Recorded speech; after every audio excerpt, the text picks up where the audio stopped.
Mark எழுதிய நற்செய்தி அதிகாரம் 4 இறை வசனங்கள் 35 முதல் 41 முடிய. அன்றொரு நாள் மாலை நேரம், இயேசு சீடர்களை நோக்கி, அக்கரைக்கு செல்வோம் வாருங்கள் என்றார். அவர்கள் மக்கள் கூட்டத்தை அனுப்பிவிட்டு படகில் இருந்தவாறே அவரை கூட்டிச் சென்றார்கள். வேறு படகுகளும் அவருடன் சென்றன. அப்பொழுது ஒரு பெரும் புயல் அடித்தது. அலைகள் படகின் மேல் தொடர்ந்து மோத அது தண்ணீரால் நிரம்பிக் கொண்டிருந்தது. அவரோ படகின் பிற்பகுதியில் தலையணை வைத்து தூங்கிக் கொண்டிருந்தார். அவர்கள், போதகரே, சாகப் போகின்றோமே, உமக்கு கவலை இல்லையா என்று சொல்லி அவரை எழுப்பினார்கள். அவர் விழித்தெழுந்து காற்றை கடிந்து கொண்டார். கடலை நோக்கி, இறையாதே, அமைதியாயிரு என்றார். காற்று அடங்கியது.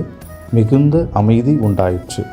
பின் அவர் அவர்களை நோக்கி, ஏன் அஞ்சுகின்றீர்கள்? உங்களுக்கு இன்னும் நம்பிக்கை இல்லையா என்று கேட்டார். அவர்கள் பேரச்சம் கொண்டு, காற்றும் கடலும் இவருக்கு கீழ்ப்படுகின்றனவே, இவர் யாரோ என்று ஒருவரோடு ஒருவர் பேசிக்கொண்டார்கள். ஆண்டவரின் அருள்வாக்கு. கிறிஸ்துவே, உமக்கு புகழ்.